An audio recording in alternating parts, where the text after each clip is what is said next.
사건과 일화를 따라 걷는 중국사 산책. 이번 편에서는 영토와 맞받고 황제의 자리를 차지한 후진의 석경당에 얽힌 일화를 돌아보겠습니다. 하나. 거란의 원병을 청해 화를 자초한 석경당. 934년 5대 십국 시대의 두 번째 왕조인 후당의 민제를 죽이고 앙위에 오른 후당의 마지막 황제 이종가는 일찍부터 하동절도사 석경당을 혐오하고 있었습니다. 하지만 석경당 역시 이종가를 인정하지 않고 있었지요. 석경당은 후당의 정식 핏줄이 아닌 이종가가 정통성이 없으므로 황제의 자리에 앉아서는 안 된다고 주장하고 있었던 것입니다. 다시 말해 이종가는 명종의 수양아들이었던 자로 원래의 성은 왕씨이니 핏줄이 다른 자가 황제의 자리에 있을 수 없다는 것이죠. 이런 비난을 받은 이종가는 석경당을 토벌할 뜻을 굳혔습니다. 936년 5월 이종가는 부장 장경달에게 석경당의 거점인 진양을 공격하라고 명하였습니다. 수만의 군대를 거느린 장경달은 진양 근교의 진안채라는 곳에 진을 치고 석경당군과 대치하였지요. 장경달군의 사기왕성한 모습을 보고 석경당은 겁을 먹었습니다. 그래서 국경 너머의 거란족 왕에게 사자를 보내 도와달라고 애원하였지요. 거란왕을 아버지로 받들 테니 군대를 보내 이종가를 토벌해달라고 애원하면서 그리 되면 거윤과 안문 이북의 땅을 거란에 바치겠다는 약속도 했습니다. 석경당의 부장 유지원은 굴욕적인 원병 요청이라 하여 이를 강력히 반대하였으나 석경당은 이를 받아들이지 않았지요. 45세가 되는 석경당이 34세에 거란왕 야율덕광을 아버지로 받들어 자식의 예를 다하겠다고 약속하는 일은 언어도단이라는 것이었습니다. 또 원병을 요청하는 대가로 약간의 금은보화를 주면 족할 터인데 국토를 바치겠다고 약속하는 일은 전례 없는 굴욕적인 약속이며 예측할 수 없는 재앙을 불러들이게 된다는 것이 유지원의 생각이었던 것입니다. 유지원은 원병 요청을 제고할 것을 석경당에게 조언하였습니다. 그러나 석경당의 귀에 이러한 조언은 들리지 않았지요. 둘. 거란의 원병과 후당 지원군의 대치. 거란은 중국 북부의 초원지대에서 유목생활을 하던 부족으로 원래는 동호족에 속했고 그 후에는 선비족의 한 부족이었습니다. 당나라 말기부터 서서히 세력을 확장하기 시작하여 5대 초기에는 거란 부족의 국가를 형성할 정도로 세력이 커졌습니다. 그 후 이따금 중국 대륙 중부까지 그 세력을 뻗치려 하였으나 번번이 실패하였지요. 이러한 거란에게 석경당의 원병 요청은 그들의 길을 솔깃하게 하는 좋은 기회였습니다. 거란왕은 석경당의 사자에게 대추가 익고 말이 살찌는 가을에 구원에 나서겠다고 약속하였지요. 936년 9월 거란왕은 친히 5만의 기병을 거느리고 진양으로 향하여 진안채에 포진하고 있던 장경달의 군대를 포위하였습니다. 거란군이 원병을 보내왔다는 보고를 받은 후당의 폐제 이종가는 즉시 지원군을 편성하여 장경달군을 지원하였지요. 중신 조연수가 거느린 부대는 거란군을 정면 공격하기 위해 진양 남쪽으로부터 북상하였고 다른 부대는 북평왕 조덕균이 거느리고 서남쪽으로 진군하여 거란군의 퇴로를 차단하려 하였습니다.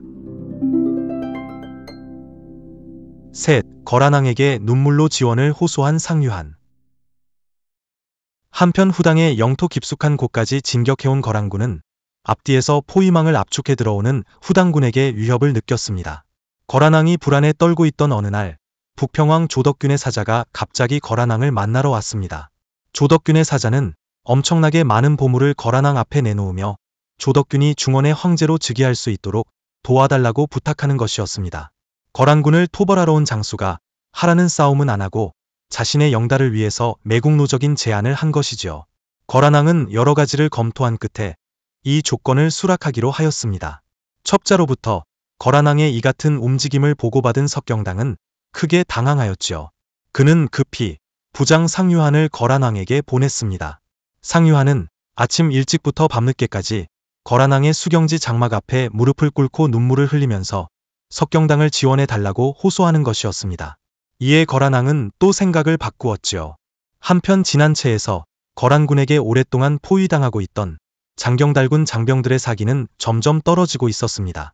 장경달의 부장이 거란군에게 투항할 것을 권했으나 장경달은 이를 단호히 거절하며 부하들에게 자신의 목을 맡겼습니다.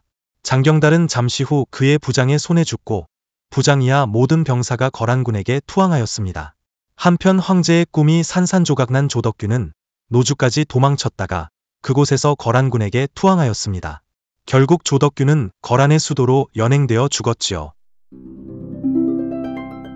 넷. 후진 황제의 자리에 오른 석경당.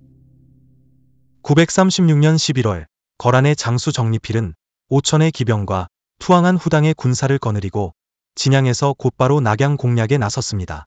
석경당도 그 뒤를 따라 진군해 왔지요. 결국 후당의 폐제 이종가는 낙양 궁전의 현무로에 올라가 불을 지르고 자살하였으며 황태후와 황후도 운명을 같이하였습니다. 황후는 궁전마저 불지르려 하였으나 황자 이중미가 세천자가 새로운 궁전을 세우려면 백성들을 괴롭힐 것이므로 죽은 후에까지 백성들의 원망을 사서는 안 된다고 황후를 만류하였다고 합니다. 황후는 황자의 말을 옳게 생각하여 궁전에 불지르는 것을 중지하고 최후를 마쳤습니다. 이때 폐제 이종가의 나이 51세였습니다. 이로써 후당은 14년 만에 멸망하였고 거란에게 영토를 바친 석경당이 황제의 자리에 올라 나라 이름을 진이라 일컬었는데 역사상 후진이라 부릅니다. 5. 연운 16주의 굴욕적인 하량. 937년 후당의 폐제 이종가를 죽이고 새로운 왕조 후진을 세워 황제의 자리에 오른 석경당은 낙양에서 개봉으로 천도하였습니다. 한편 당왕조가 멸망하고 북중국 일대에 들어선 새로운 왕조가 혼란을 거듭하자 거란족 야율시족의 아보기는 10개의 거란부족을 연합하여 초원지역의 주도권을 확보한 후 916년 정식으로 거란족의 왕조를 세워 유라고 국호를 정했습니다. 석경당은 점점 콧대가 높아지는 유나라에 해마다 공물을 바치기 위해 백성들을 괴롭혔고 요왕은 공물이 마음에 들지 않으면 즉시 사신을 보내 석경당을 힐책하였습니다. 이럴 때마다 석경당은 머리를 숙이고 용서를 빌 수밖에 없었지요. 거란의 도움으로 후진의 황제가 된 석경당은 유나라의 건국을 축하하는 자리에서 요왕에게 무릎을 꿇고 요왕에게 효도를 드리는 뜻으로 연운 16주와 함께 매년 비단 30만 피를 바칠 것을 약속하였습니다.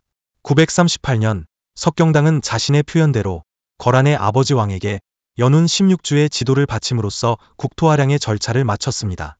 연운 16주란 오늘날의 북경과 대동을 중심으로 장성 남쪽에 있는 16개 주를 말하는데 중원을 병풍처럼 둘러싸고 있는 지역입니다. 오늘날의 하북성과 산서성의 북부에 해당하며 남북이 3 내지 400리, 동서가 천리에 달하는 지역이지요. 나중에 후진 왕조의 뒤에 들어선 후주 왕조의 세종이 영주와 막주의 두 주를 회복하였으나 송나라 때 역주를 다시 잃어 15개 주가 됩니다. 아무튼 석경당이 이 일대를 넘겨준 이후 400년 동안 중원은 연운 16주를 거점으로 삼은 북방민족으로부터 끊임없는 침입과 위협을 받아야 했던 것입니다. 결과적으로 석경당의 이 같은 굴욕적인 영토 하량은 한족의 역사에 큰 오점을 남긴 것이었지요. 6. 진퇴양난에 빠진 석경당의 병사. 얼마 후 하동절도사 유지원으로부터 깊은 신뢰를 얻은 부장과기가 토곡혼족을 상대로 공작을 펴 이들을 포섭했다는 소식이 요왕의 귀에 들어갔습니다. 토곡혼족은 안복 일대에서 유목 생활을 하면서 유나라의 지배를 끈질기게 거부하여 요왕을 괴롭히던 부족이었습니다. 이 소식은 요왕의 비위를 크게 건드렸지요. 942년 요왕은 석경당에게 사신을 보내 이 사건의 경위를 해명하고 아울러 사죄할 것을 요구해왔습니다. 석경당은 요왕의 심기를 상하게 할 수도 없고 그렇다고 해서 후진의 개국공신이나 다름없었던 유지원을 나무랄 수도 없었습니다. 진퇴양난에 빠진 석경당은 심각한 고민에 빠졌고 이것이 원인이 되어 병이 들은 지 며칠 후 죽고 말았습니다. 이때 석경당의 나이 51세였지요. 석경당이 죽자 그의 후계자 문제가 거론되었습니다. 석경당의 아들 석중에는 아직 어린 나이였지요. 천평절도사 경영광이 나라가 위급한 때에 어린 황제가 국사를 담당하기 어렵다는 이유를 들어 석경당의 형인 석경유의 아들 석중기를 황제로 세울 것을 주장하였습니다. 결국 그의 주장대로 석중기가 후계자로 결정되었지요. 그런데 사실은 석경당이 병석에 있을 때 자신의 아들 석중예를 후계자로 정하고 그의 신복인 하동절도사 유지원으로 하여금 석중예를 보좌하도록 하라는 조서를 내렸으나 이 조서를 석중기가 찢어버렸기 때문에 그가 제위에 오를 수 있었던 것입니다. 7. 요나라를 노하게 한 석중기. 석중기가 제위에 오르자 그를 추천한 경연광이 실권을 장악하게 되었습니다. 석중기는 자신이 새로운 황제로 즉위했다는 사실을 요왕에게 보고하는 서한에 손자라고만 일컫고 신이라는 말을 넣지 않았는데 이것은 경영광의 주장에 따른 것이었습니다. 요왕 야륜덕광은 크게 노하였지요. 그 후에도 경영광은 유에서 파견된 무역관을 체포하여 유폐시켰다가 얼마 후 석방하여 귀국시키면서 우리 선제인 석경당께서는 유나라의 도움을 받아 제위에 오르셨기 때문에 신이라 일컬었지만 지금의 황제께서는 자력으로 즉위하셨으므로 유나라를 이웃나라라고 불러도 좋을 것이다 라고 유나라를 도발하는 언사를 했습니다. 추방된 무역관으로부터 전후 사실을 보고받은 야륜덕광은 944년 마침내 후진 공략에 나서 황하를 건너 남하하였습니다. 출제 석중기는 친히 군사를 지휘하여 요군을 맞아 싸우면서 다른 장수의 지휘 아래 일부 부대를 딴 길로 보내 유나라 군대를 협공하였습니다. 뜻밖의 협공을 받은 요군은 패주하였지요. 요나라는 그 후에도 다시 공격을 감행하여 상주까지 내려왔으나 전황이 불리해지자 후퇴하였습니다. 출제 석중기가 친히 말을 타고 후퇴하는 요군을 추격하자 요군은 다시 방향을 돌려 교전하였으나 후진군에게 패하여 다시 도망쳤습니다. 출제는 2번 싸워 2번 승리를 거두었으니 유나라 군대는 두려워할 것이 없다고 자만하였지요. 그러나 요왕은 또다시 대군을 거느리고 침입하였습니다.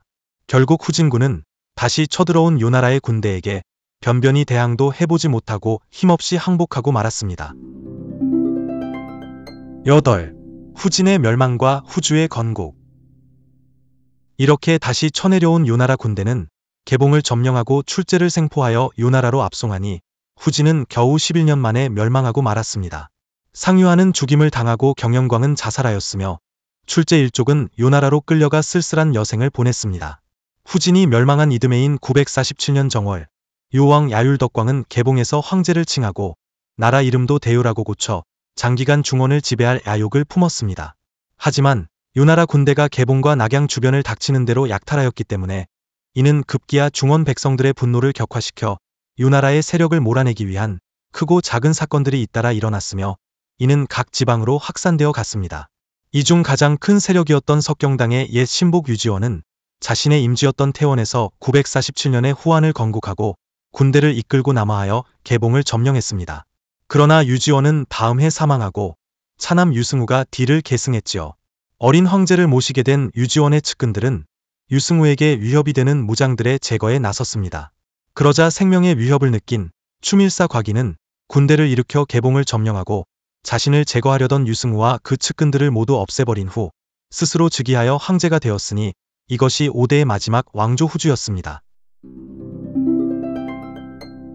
지금까지 영토와 맞받고 황제의 자리를 차지한 5대 십국시대 5대의 세 번째 왕조 후진의 석경당에 얽힌 일화를 돌아보았습니다. 5대 왕조의 마지막 왕조인 후주의 이야기가 다음 편에서 이어지겠습니다. 마치겠습니다.